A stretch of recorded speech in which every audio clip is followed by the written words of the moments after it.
Bismillah. Assalamualaikum warahmatullahi wabarakatuh. Bismillahirrahmanirrahim. Alhamdulillahi rabbil alamin.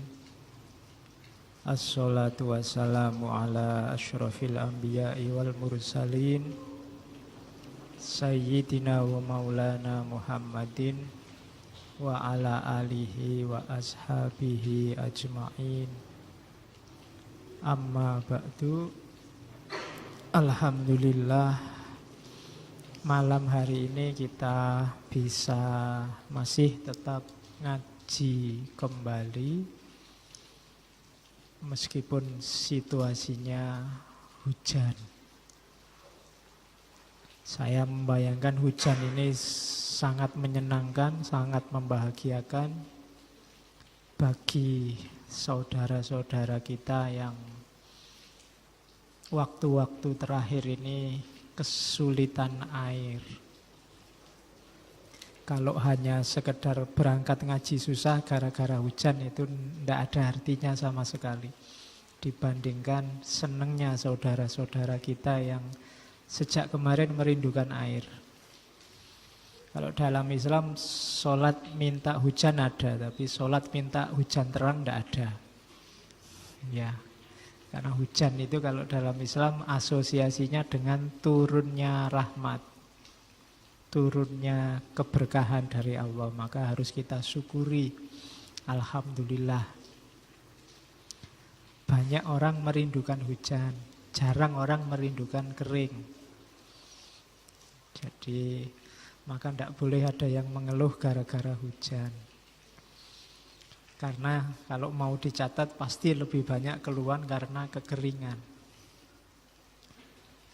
Oke, jadi kita hari ini diselubungi oleh rahmatnya Allah dalam bentuk hujan. Alhamdulillah masih tetap bisa ngaji. Karena biasanya kalau dalam situasi hujan ini kopinya atau tehnya lebih enak. Apalagi anget-anget kalau diseruput. Jadi mari kita nikmati hujan ini sambil kita masuk ke tema terakhir bulan ini. Saya menjanjikan membuka kitab Adabul Ikhtilaf fil Islam yang nulis beliau Syekh Toha Jabir Al-Alwani. Meskipun nanti ada 1-2 saya sisipkan teori dari beberapa ulama yang lain. Cuma sedikit, misalnya dari fikih ikhtilafnya Syekh Yusuf Qaradawi. Nanti ada beberapa teori tentang jedal. Di Syekh Alwani ini juga ada teori-teori itu.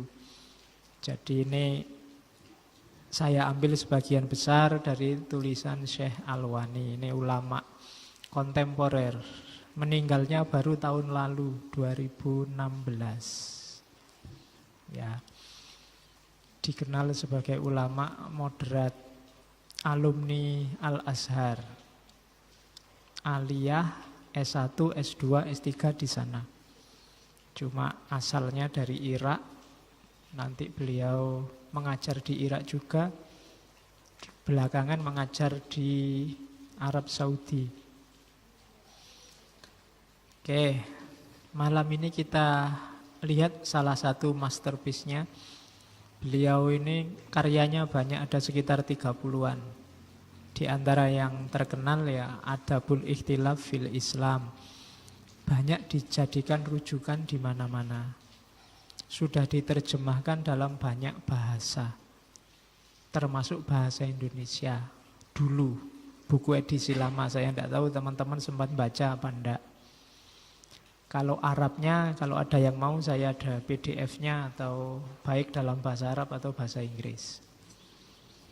Yang bahasa Indonesia tidak punya, beliau sendiri. Siapa tahu masih ada stok lama. Cari-cari di online biasanya masih ada. Sopo ngerti ada yang mau mengangkat tema etika ilmiah versi Islam, maka rujukannya ya bukunya Syekh Toha Jabir Al-Alwani ini. tema ini penting karena hari ini banyak yang tidak pinter beda pendapat. Berbeda pendapat itu gampang, tapi bagaimana cara kita menyikapi perbedaan pendapat itu yang tidak semua orang bisa. Maka malam ini saya agak maksa ngangkat tema ini untuk ngaji. Biar teman-teman ngerti caranya beda pendapat, caranya kita berbeda dengan yang lain. Oke, karena hari ini saya lihat setiap kali saya buka Facebook, apa buka WA, apa buka Twitter, isinya orang-orang marah semua. Jadi isinya orang-orang gegeran, orang-orang berkonflik, rebutan kebenaran. Sebenarnya orang merasa pendapatnya benar itu sangat alamiah, sangat manusiawi. Tapi selanjutnya bagaimana, itu yang banyak yang tidak bisa. Dan itu yang setiap kali kita buka Facebook, ikut-ikutan panas, ikut-ikutan marah. Karena apalagi kalau ada postingan yang tidak cocok sama kita. Bahkan kita sering juga ikut ngasih komentar. Terus ikut terlibat dalam gegeran-gegeran yang tidak penting. Padahal kadang-kadang orang itu begitu sadisnya kalau di medsos, tapi kalau ketemu ya biasa-biasa aja. Ya cengenges-cengenges, senyum-senyum, tapi begitu masuk Facebook, masuk WA, masuk Twitter, wih bahasanya kebun binatang keluar semua. Yo. Orang yang tidak kenal itu bayangannya, wih orang ini mesti sadis, mesti keras. Tapi begitu ketemu biasa, cengenges-cengenges. Coba kalian lihat beberapa yang ditangkap karena medsos itu kan. Loh, orangnya biasa-biasa, diajak ngomong juga kalem. Ndak berangasan, tapi begitu nulis, wah. Makanya besok waktu di akhirat itu yang disuruh ngomong tangannya yang jadi saksi. Karena kalau mulutnya lembut, tapi tangannya ini luar biasa sadisnya. Oke, malam ini kita latihan ya. Harus bisa, karena beda pendapat itu pasti. Jangan membayangkan orang sepakat dengan satu kebenaran. Fitrahnya, sunnatullahnya kehidupan manusia itu beda pendapat. Oke, ya termasuk juga beda pendapatan. Itu fitrah sudah, beda pendapat dan beda pendapatan. Oke, bismillah, adabul ikhtilaf. Ngaji dulu ya, saya ambili ayat-ayat penting dari kitab Adabul Ikhtilaf itu. Al-Quran itu tidak bosan mengingatkan kita. Cuma hari ini Al-Quran itu sering jauh dari kita. Mungkin kita masih ngaji, tapi nilai-nilainya jauh. Mungkin tiap hari kita teriak-teriak mana dalil Qurannya, kita sendiri tidak pernah mengakses Al-Quran. Itu ambigunya kita. Saya ambil beberapa ayat untuk tema malam ini. Di kitabnya Al-Wani juga ada. Yang pertama itu ada di bagian pengantar. Beliau ngangkat ayat Inna hadhihi ummatukum ummataw wahidah. Wahai Muhammad, ini umatmu, ummataw wahidah, umat yang satu. Dan aku Tuhanmu. Fa'budun atau fa'buduni. Maka sembahlah aku. Jadi ini ayat ini artinya umat yang satu itu di antara cirinya menyembah Allah. Simpelnya begitu. Kita ini satu. Kenapa? Tuhannya sama. Allah, itu parameter yang tidak bisa dibantah sudah. Selama Tuhannya masih Allah, masih menyembah, memposisikan diri sebagai hamba di hadapan Allah, dia masih minna, masih kita. Kita umat yang satu. Entahlah nanti pengembangan keimanannya seperti apa, cara dia mengaplikasikan ketundukannya pada Allah seperti apa, monggo. Tapi selama masih Allah Tuhannya, ummah wahidah. Entah alirannya apa, punya grup apa, punya gagasan seaneh apapun, coba ditanya Tuhannya masih Allah enggak? Kalau masih Allah yo masih friend, masih CS. Jadi parameter paling utama itu sebenarnya. Jangan gampang-gampang berani-berani menidak Islamkan, mengkafirkan, memusyrikkan, memurtadkan orang yang masih ngaku bahwa Tuhannya Allah. Nanti di beberapa hadis ada yang bilang akan kembali pada dirinya sendiri. Logikanya simple. Karena yang punya hak mengkafirkan itu kan Allah. Yang ngerti orang ini batinnya kafir benar itu Allah. Kalau kamu ikut-ikutan menghakimi, kamu ngambil posisinya Allah. Kamu ngambil kedudukannya Allah. Allah lah ya tersinggung. Bukan wilayahmu. Jangankan kayak gitu, wong saya aja ngomong di sini tiba-tiba kamu, alah Pak, minggir aja Pak, saya aja yang ngomong Pak. Ya mungkin tak kasih, cuma sambil dongkol di sini. Bukan kedudukanmu, saya yang duduk di sini hari ini kan gitu, kasarannya. Jadi jangan ambil posisinya Allah. Kamu boleh mengingatkan orang bahwa dia keliru. Hati-hati mas, jangan kafir, jangan musyrik. Tapi apakah dia sudah kafir beneran, apa musyrik beneran, bukan ranah kita. Jadi tidak usah ikut-ikutan menghakimi. Wong kamu bukan hakim. Tidak usah ikut menuntut, kamu bukan jaksa. Oke, jadi kita satu. Nanti kalau ditarik lebih tinggi, umat ini indikatornya agama kalau di sini, tapi ada level lebih tinggi, kita satu sebagai manusia. Nanti di beberapa ayat yang lain ya kita sesama manusia. Cuma di sini ngomong tentang keislaman, maka ayat belakangnya wa ana rabbukum fa'budun. Aku ini Tuhanmu, sembahlah aku, katanya Allah. Allah ngomong gini kan pada seluruh manusia. Nanti yang sukses menyembah Allah namanya Muslim.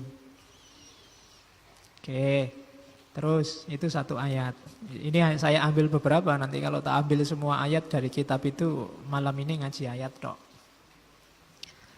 Terus wala tanaza'u fatafshalu watadhabari hukum. Jangan kalian berselisih, yang perselisihan itu membuat kalian terpecah-pecah. Membuat kalian lemah, watadhabari hukum, dan kekuatanmu hilang. Jangan seneng gegeran. Kalau begitu kalian gegeran, kalian mesti terus pecah-pecah, dan orang pecah-pecah itu biasanya lemah. Watadhabari hukum. Uniknya ayat ini tidak terus bersatulah, tapi wasbiru. Tidak terus ajaklah orang untuk kebenaran, tapi tidak. Jangan berselisih, sabarlah. Ini yang tidak ada. Kita sadar ada orang lain beda pendapat sama kita, terus biasanya kita paksa dia satu pendapat sama kita. Padahal Al-Quran nyuruhnya enggak begitu. Begitu kamu sadar ada perbedaan, wasbiru, sabaro. Sabar untuk mengingatkan dia, sabar kan ada itu watawasau bil haq, watawasau bis sabr. Boleh saling mengingatkan, wong tugas kita, tapi wasbiru, yang sabar. Kalau kamu tidak sabar, perbedaan pendapat itu akan watadhabari hukum. Rih itu biasanya diartikan angin, tapi di situ maksudnya kekuatan. Yo, anginmu hilang, kamu tidak dahsyat lagi, tidak satu lagi, tidak luar biasa lagi. Jadi sabarlah dan jangan khawatir. Pak, nanti kalau sabar kita nanti kalah Pak. Kalau sabar nanti kebenaran yang saya yakini kalah power, kalah posisi, enggak. Begitu kamu sabar, Allah ada di pihakmu. Innallaha ma'as sobirin. Nah, ada yang namanya sobirin di sini. Jadi jangan khawatir. Kan sekarang banyak orang tidak sabar. Oh ini harus segera ditegakkan kebenaran. Jangan santai aja, segera. Enggak. Ngatur strategi yang bagus.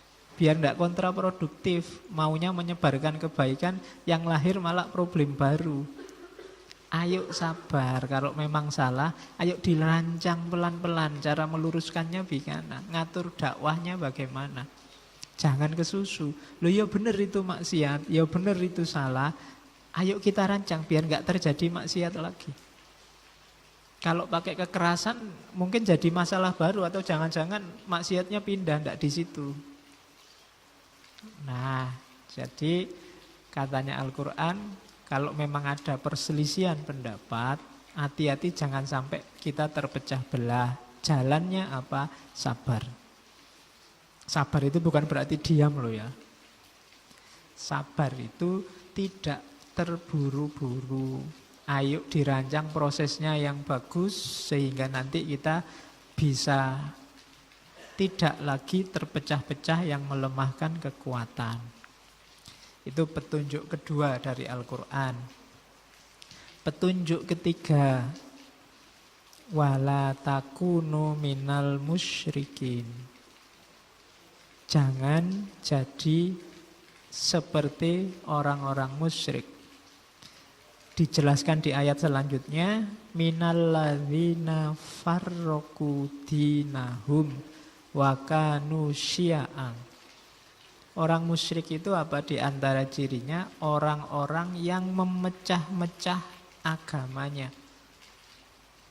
Orang yang nggak tahu, kalau bahasa kontemporer mungkin eksklusif. Eksklusif itu dirinya sendiri yang paling benar, yang lain bukan aku. Itu kan mecah namanya. Jadi umat Islam itu kalau gayanya eksklusif, sebenarnya jumlahnya sangat sedikit. Tidak banyak. Ya hanya yang merasa benar itu tadi. Islam itu di dunia miliaran jumlahnya. Tapi kalau perilakunya eksklusif, jumlahnya sebenarnya sangat sedikit. Karena yang lain nggak dianggap. Maka jangan suka mecah-mecah. Jangan menghembuskan isu yang bikin orang terpisah-pisah. Hari ini nambah lagi satu kategori yang pro kebangkitan PKI sama anti kebangkitan PKI. Itu kan nambah kategori lagi. Beberapa bulan yang lalu ada kategori pro Ahok sama anti Ahok. Mungkin nanti ada lagi kategori ini yang mecah-mecah nambah terus. Dulu mungkin cuma ada, oh ini grupnya NU, ini Muhammadiyah. Terus sekarang nambah lagi aliran banyak sekali. Sekarang nambah lagi afiliasi politik. Mungkin besok nambah lagi afiliasi. Yang satu suka artis A, yang satu suka artis B. Yang ini kan ada sekarang. Ini yang pro Kaisar Hijrah, yang sini anti Kaisar Hijrah. Oh no way. Oke. Jadi ndaklah. Jangan jadi orang yang suka bikin kategori. Pandanganmu beda dengan aku tentang ini, tapi kita masih satu kok.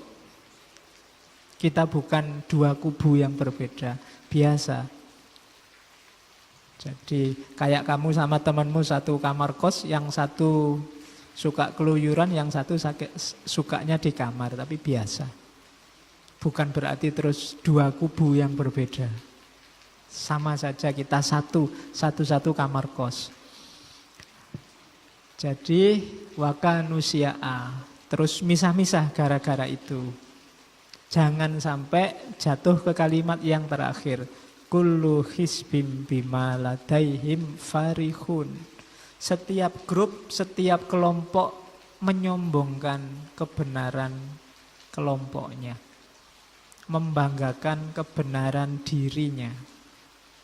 Kalau dirunut dari ayat berarti itu ciri-ciri orang musyrik. Di beberapa kesempatan saya ngomong cirinya. Di antara cirinya orang musyrik menyekutukan Allah itu orang sombong. Termasuk menyombongkan kebenaran dirinya. Ada beda antara yakin dengan sombong. Saya yakin pendapatku benar tanpa harus merendahkan yang lain yang berbeda. Kalau ada merendahkannya itu kullu hizbim bima ladaihim farihun. Kamu membanggakan aliranmu, membanggakan kelompokmu. Dan itu ciri-ciri orang musyrik. Cuma ini nasihat untuk dirimu ya. Jangan dipakai nuding orang lain. Jangan-jangan besok kamu di WA-mu, di Facebook-mu ada orang ngomong, wah ini cirinya orang musyrik, mesti gitu. Senengamu mesti ngono untuk nyerang orang lain. Seranglah dirimu sendiri. Ada ndak gejala kamu membanggakan kelompokmu, membanggakan grupmu? Kalau ada, berarti saatnya kamu introspeksi. Jangan-jangan kamu nuduh orang kafir, nuduh orang musyrik, kamu sendiri yang musyrik. Oke, nasihat Quran yang ketiga. Yang keempat, ini ayat ini untuk Nabi, tapi bisa juga dipakai untuk kita. Innalladzina farraqu dinahum wa kanu syi'a lasta minhum fi syai'. Ini tadi yang saya suruh kamu nggak usah nuding-nuding orang. Kenapa? Sesungguhnya orang-orang yang memecah-mecah agama, memecah-mecah belah pendapat, melahirkan aliran-aliran baru, lasta minhum fi syai'. Engkau tidak ada hubungan apa-apa dengan itu. Itu sebenarnya pada Nabi. Tidak usah kamu terlalu galau, terlalu panik, terlalu sedih. Tidak. Kamu tidak ada hubungannya sama mereka. Dan nggak usah sampai marah-marah, mencaci maki, nuding-nuding mereka. Tidak ada urusannya sama dirimu. Tetaplah jadi orang baik. Lasta minhum fi syai'. Lah kalau ada yang kayak gitu gimana? Tenang aja, Allah yang ngurusi. Innama amruhum ilallah. Sesungguhnya urusan mereka hubungannya sama Allah. Summa yunabbi'uhum bima kanu yaf'alun. Kemudian Allah akan memberitahu mereka atas apa yang mereka lakukan. Tenang aja, besok Allah yang mengkalkulasi. Kamu tidak usah ikut-ikutan ngitung. Tidak usah ikut-ikutan mencatat dosa mereka. Hari ini kan banyak orang mencatat dosa orang lain yang dia tidak suka. Dosa-dosa tokoh ini 1, 2, 3, 4, 5 itu banyak sekarang nyateti dosanya orang lain. Mbok nyatet dosanya sendiri. Itu kasihan malaikat yang nyatet dosa itu. Kamu sering intervensi tugasnya mereka. Oke, tidak usah galau dengan itu. Biar Allah yang ngurusi. Nanti Allah yang memberitahu apa saja yang mereka lakukan. Jadi summa yunabbi'uhum bima kanu yaf'alun. Allah yang ngasih tahu, tenang saja. Kamu tidak usah galau. Mau diingatkan, monggo diingatkan, tapi tidak perlu sampai sepanik itu. Seolah-olah kalau ada orang beda pendapat sama kamu, terus dunia akan kiamat. Tidak. Biasa saja. Terus terakhir, ini yang ayat saya kutip terakhir, setelah itu kita masuk ke teorinya. Wa mahtalafal ladzina utul kitaba illa mim ba'di ma ja'ahumul ilmu baghyam bainahum. Ini Al-Qur'an ngajari dulu para ahli kitab sebelum Islam. Wa mahtalafal ladzina utul kitab, dan tidaklah berselisih para ahli kitab itu dulu illa mim ba'di ma ja'al ilmu, kecuali setelah mereka pinter tambah wawasannya. Itu mereka malah gegeran. Semakin banyak membaca informasi, wong sekarang media informasi luar biasa. Tambah banyak gegeran. Sebenarnya tidak masalah kamu tambah pinternya, tapi baghyam bainahum. Biasanya karena saling dengki di antara mereka. Podo-podo ulamanya saling menjatuhkan. Kenapa? Mesti karena dengkinya, bukan karena ilmunya. Sama-sama muslimnya saling caci maki. Pasti karena dengkinya, bukan karena tambah informasinya. Hari ini orang caci maki modalnya klaim PKI ndak PKI. Dulu orang caci maki modalnya Ahok atau bukan Ahok. Selanjutnya orang caci maki modalnya kriminalisasi ulama atau tidak. Sebenarnya bukan masalah problemnya apa, tapi dengkinya di antara kalian. Itu yang jadi sumber. Kalau sudah dengki duluan, meskipun orang yang kamu dengki itu perilakunya kayak malaikat, kamu anggap kayak setan. Kalau ada kamu sudah suka orang, meskipun dia perilakunya kayak setan, mbok anggap koyok wali. Sumbernya mana? Dengkinya, bukan masalahnya. Jadi batinnya. Dulu ahli kitab itu begitu. Mereka rusak, pecah-pecah, ndak karu-karuan. Padahal mereka tambah lama kan tambah pinter. Sudah dikasih Allah ilmu luar biasa. Tapi gara-gara dengkinya ini, yang terjadi kemudian mereka ikhtalafa, berpecah-pecah. Jadi kita harus mengambil pelajaran dari ahli kitab. Cuma kelihatannya sebelum sempat ngambil pelajaran, kita sudah jatuh di lubang yang sama. Nah, maka ada baiknya kita cepat-cepat keluar. Jangan ikut-ikutan masuk ke sana.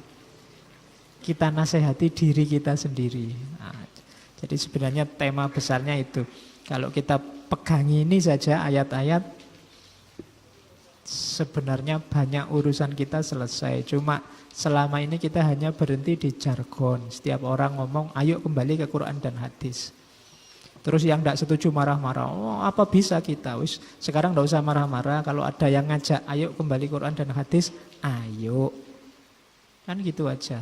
Ayo kita baca bareng-bareng, kita telaah bareng-bareng, kita ambil manfaat dari Quran dan hadis.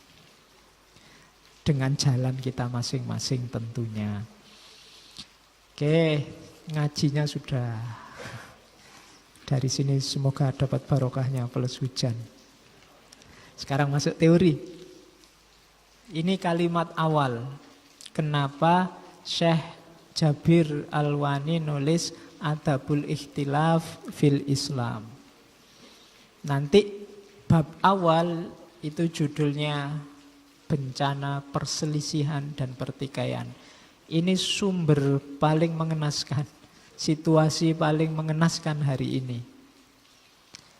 Saya ambil satu paragraf itu, narasinya Syekh Jabir. Bencana paling berbahaya yang saat ini menimpa umat Islam adalah bencana perbedaan pendapat dan perselisihan paham. Perbedaan yang ditandai dengan kekerasan, kepentingan sendiri-sendiri, dan motivasi yang egoistik. Berkembang dan tumbuh semakin besar dan semakin besar. Merasuk jauh ke dalam dunia mental seseorang. Lalu merantai pikirannya, perilakunya, dan perasaannya. Hari ini tidak sadar pelan-pelan kita masuk dalam dunia konflik, dalam dunia perselisihan.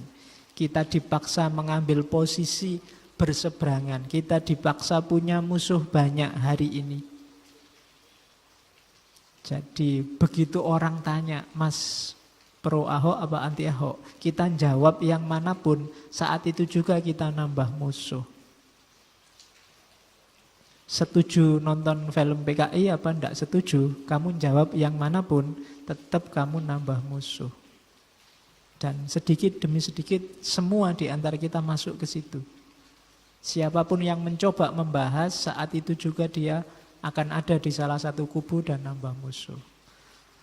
Begitu kamu, enggak kok saya netral. Netral mungkin dianggap pro atau dianggap kontra. Kalau yang tanya pro kamu dianggap kontra, yang tanya kontra kamu dianggap pro. Enggak bisa netral sekarang. Kamu dipaksa, katanya Syekh Alwani, pelan-pelan sedikit-sedikit kamu masuk ke dunia perselisihan. Tapi kamu enggak sadar. Oke, lalu orang-orang ini kehilangan kejernihan pandangan terhadap segala sesuatu. Dalam perjalanannya, mereka pun kehilangan tujuan dan misi Islam dan prinsip-prinsip dasarnya yang utama. Jadi kita melupakan kenapa Islam itu diturunkan oleh Allah. Kenapa Nabi Muhammad itu dikasih wahyu oleh Allah. Tujuannya apa? Dia punya misi dan visi apa? Kita lupa itu. Kita sibuk dengan kebenaran-kebenaran kita sendiri. Sehingga lupa misi besarnya. Orang-orang ini kehilangan visi dan pengetahuan dan melupakan perilaku-perilaku Islami yang paling dasar. Jadi perilaku-perilaku Islam dasar, akhlak-akhlak dasar, kenapa Islam datang dan sebenarnya kita lupa. Kita sibuk luar biasa dengan egoisme kita sendiri atau egoisme kelompok kita sendiri. Itu gara-gara apa? Gara-gara arenanya adalah arena perselisihan. Bencananya di mana mereka begitu mudah berkata tanpa pengetahuan, memutuskan tanpa pemahaman, dan menjalankan sesuatu tanpa tuduhan, tanpa dasar. Dari orang-orang ini, tuduhan demi tuduhan membanjir. Tidak usah kaget kalau hari ini orang selalu nuduh orang lain. Entah kamu dituduh apa. Kamu ngomong dikit aja, pendukung ini ya. Kamu ngomong apa? Mesti ini. Hari ini kan gelarnya banyak. Ada gelar kecebong lah, ada gelar hoker lah, ada gelar kayak pokoknya gelar-gelar. Pokoknya nuduh. Isinya nuduh. Dan kamu yang dituduh terus bales. Kamu Jokower ya. Kamu mesti gelar kayak saiki. Kamu lawik moco sekarang banyak gelar-gelar baru. Itu cirinya. Ngomong tanpa pengetahuan, memutuskan tanpa pemahaman, melakukan sesuatu tanpa dasar. Sebagian masyarakat dicap sebagai sesat dan penuh dosa, sementara sebagian yang lain dinyatakan sebagai kafir. Dan inilah bencana kita hari ini. Sesusah apapun kita, kalau kita kompak, itu mengatasinya akan mudah. Tapi begitu kita pecah-pecah, jatuh dalam perselisihan, jatuh dalam pertikaian yang tidak cerdas, maka akan jadi bencana. Itulah nanti yang jadi blunder dalam kehidupan kita. Hati-hati. Jadi kalau memang merasa ini momennya momen perselisihan, kalau kita tidak ngerti apa-apa tentang itu, mending mundur dulu. Dipahami dulu yang benar duduk persoalannya. Jadi hati-hati, kita sebenarnya ada dalam bencana. Kenapa kita tidak bangkit-bangkit? Kenapa kita kalah? Kenapa sampai hari ini kita dihegemoni habis-habisan oleh siapapun yang bukan kita? Itu karena kita tidak kompak. Oke, lagi-lagi kalau ada nasihat kayak gini, rujuknya ke dirinya sendiri. Jangan nunjuk orang lain. Itu gara-gara dia sih yang tidak kompak. Gara-gara dia sih yang suka nuduh kafir. Dia loh yang suka nuduh Wahabi. Dia loh mesti ngono. Enggak, kamu sendiri. Kalau setiap orang melihat dirinya sendiri, nanti semua orang akan ikut juga melihat dirinya sendiri, dunia akan lebih beres. Oke, jadi bencana kita hari ini itu. Itu kalimat saya potong lagi dari kitab Adabul Ikhtilaf. Innal islama ma'akkada ala syai'in mislu ta'kidihi ala kalimatit tauhid wa tauhidil kalimah. Dua istilah yang cuma dibalik tapi maknanya berbeda. Jadi sesungguhnya Islam itu tidak pernah menyarankan dengan kuat, memperkuat, menyuruh dengan keras pada sesuatu kecuali atas dua hal. Kalimatut tauhid wa tauhidil kalimah. Kita disuruh bersatu akidah, itu kalimatut tauhid. Kita disuruh bertauhid, tapi sekaligus tauhidul kalimah. Tauhidul kalimah itu kompak, bersatu kata untuk memajukan Islam. Jadi di banyak ayat nanti tidak saya cantumkan di situ disebutkan bahwa kita harus bersatu. Kan ada ayat yang bunyinya wa'tasimu bihablillah. Kalau baca ayat ini saya ingat pernah Jumatan ada khotibnya semangat sekali membaca ayat wa'tasimu ini sampai kebalik. Harusnya wa'tasimu dia saking semangat kebalik jadi wata'simu billahi. 2 kali baca wata'simu. Ini wata'simu akhirnya. Wa'tasimu. Jadi wa'tasimu itu berpegang teguhlah. Itulah tauhidul kalimah.